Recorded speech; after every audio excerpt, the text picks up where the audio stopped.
저는 어렸을 때부터 부유한 가정에서 자랐습니다. 부유한 가정이었지만 부모님은 항상 사람은 돈을 버는 것보다 어디에 쓰느냐가 중요하다고 하셨어요. 그래서인지 부유한 가정이라고 해도 돈을 막 쓰지 않고 어렸을 때부터 저축하는 습관을 가지고 있었습니다. 그리고 중요한 자리에 입을 옷이나 장신구는 항상 인터넷에서 저렴하게 파는 옷들을 즐겨 입었습니다. 성인이 되고 난 뒤 부모님은 저에게 조금의 지원을 해주시기는 했지만 아르바이트를 해서 용돈 벌고 생활을 했어요. 나중에 친구들에게 들어보니 일을 너무 열심히 하길래 제가 잘 사는 집의 자식인지 상상조차 하지 못했다고 하더군요.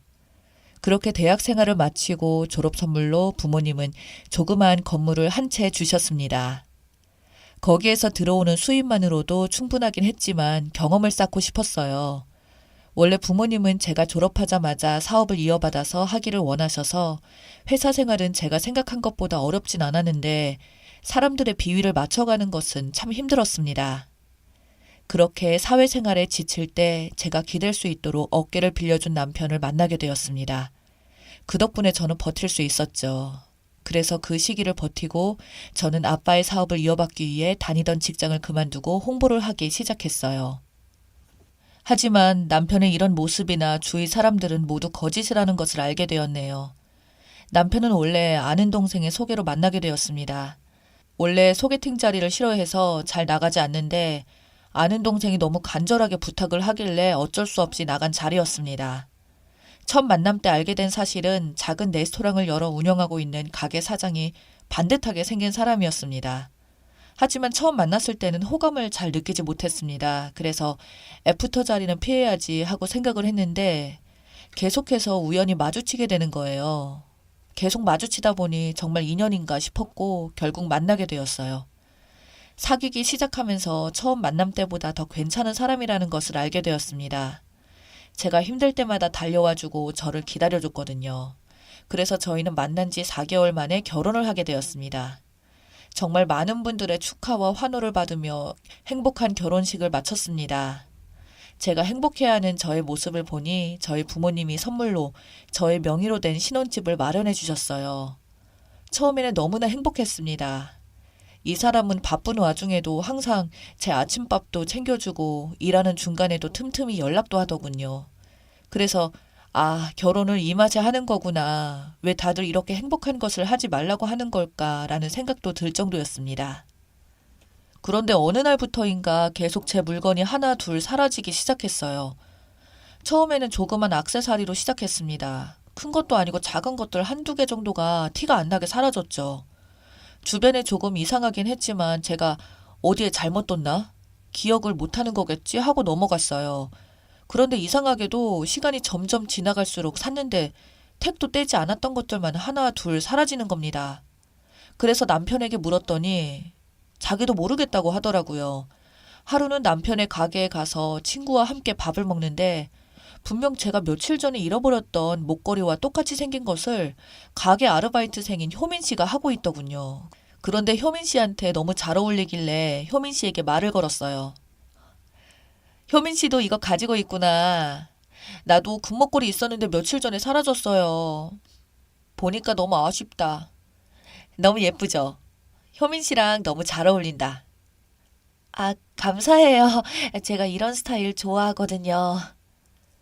그런데 갈 때마다 효민 씨가 한 액세서리들이 제가 가지고 있는 것들과 같더라고요. 그래서 그냥 효민 씨와 제 취향이 비슷한 줄로만 알고 있었습니다. 어느 날 일이 끝나서 남편에게는 말을 하지 않고 남편의 가게 앞으로 가서 남편에게 전화를 걸었습니다. 원래 남편과 저는 서로의 회사에 가게 앞에서는 잘 만나지 않고 항상 퇴근 후에 집에서만 보는 편이었거든요. 남편, 어디야? 나 일하고 있지. 왜? 정말? 오늘 언제쯤 끝나? 응? 오늘은 좀 늦게 끝날 것 같아. 알았어. 이렇게 통화를 마치고 저는 남편에게 밝히지 않고 주차장 구석에 차를 대놓았어요. 가게 마감 시간이 다가오는데 남편이 가게 밖으로 나오는 겁니다. 그래서 저도 차 밖으로 나가려고 하는 순간 남편의 뒤로 효민 씨가 나오는 거예요. 그래서 가게에서 나온 둘은 남편의 차를 같이 타더군요. 처음에 저는 효민 씨가 차가 없어서 남편이 데려다 주는 건가 보다 하고 그냥 넘어갔습니다. 집에 도착해서 남편은 제가 봤다는 사실을 몰랐기 때문에 한번 말을 꺼내봤어요. 효민 씨는 아직 차가 없나 봐? 저는 효민 씨 차가 없어서 남편이 데려다 준 것인지 알았는데 아니었어요. 순간 싸한 촉이 오길래 이날은 그냥 넘어가 봤습니다. 그리고 며칠이 지나게 되었어요. 그날은 남편에게 가게를 간다고 이야기해놓고 차를 주차한 뒤 가게 쪽으로 가고 있었습니다. 그런데 가게 알바생들로 보이는 사람들이 제 귀를 의심하게 만드는 이야기를 하더군요. 아니, 효민 언니랑 사장이랑 아무리 봐도 이상한 것 같아요. 몰랐어? 사장님이랑 효민 씨랑 썸 탄 지 좀 오래됐잖아. 그래서 유부남이랑 왜 저러는 거냐고 계속 말 나왔잖아. 왠지 둘 사이가 이상해 보이기도 했어요. 평범한 사이가 아닌 것 같은데. 그쵸? 불륜이나 주말 드라마 보는 것 같네. 아, 몰라. 우리는 돈만 받으면 되지. 야, 일이나 하러 가자. 본의 아니게 이 말을 모두 듣게 된 저는 입맛이 떨어졌죠.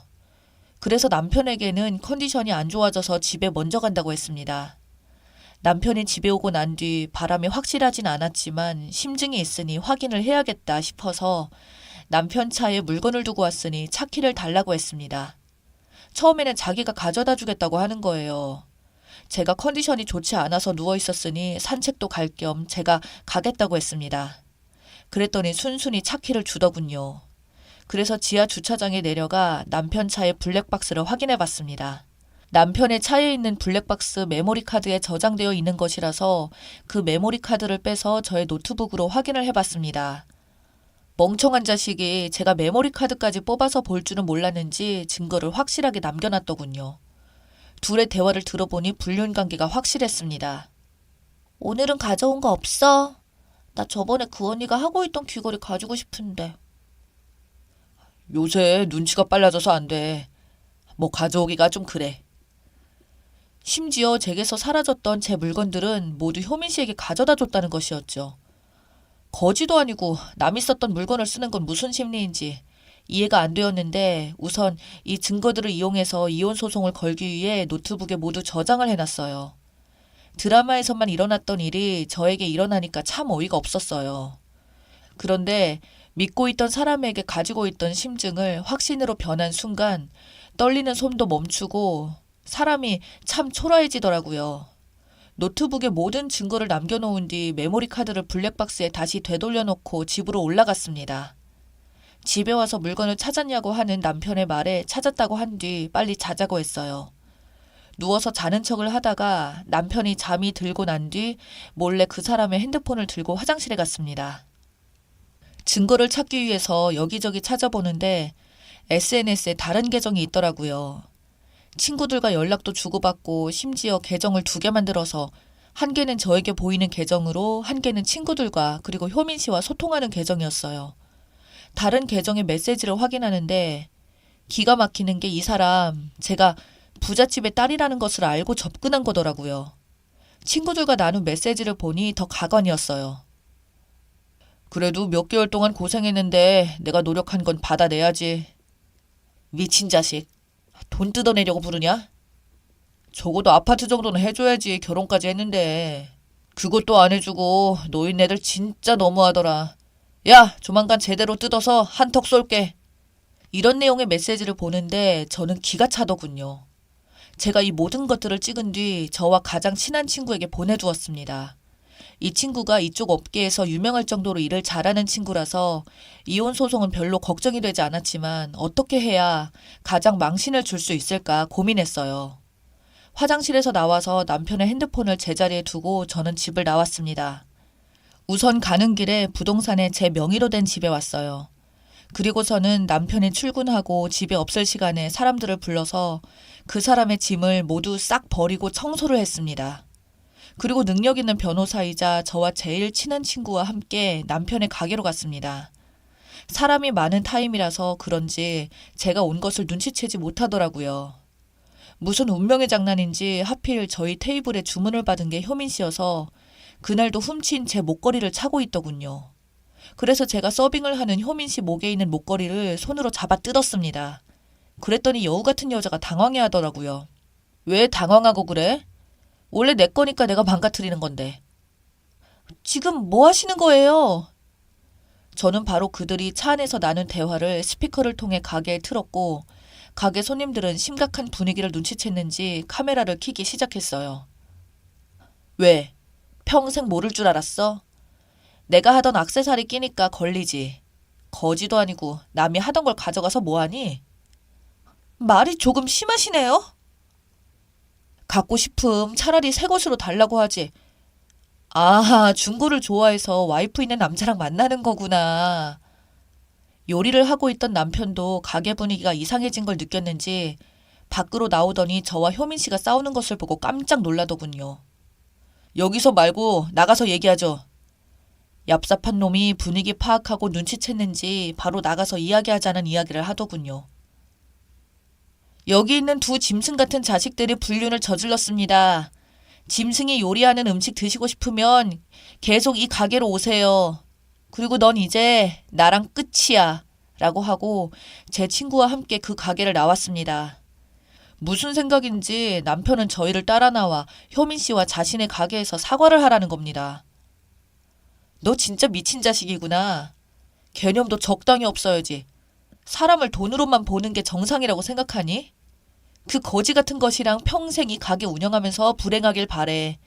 여기서 한 발자국 더 다가오면 그때는 너랑 법정 싸움 오래 갈 거야. 돈이 없으면 머리라도 제대로 굴리던가.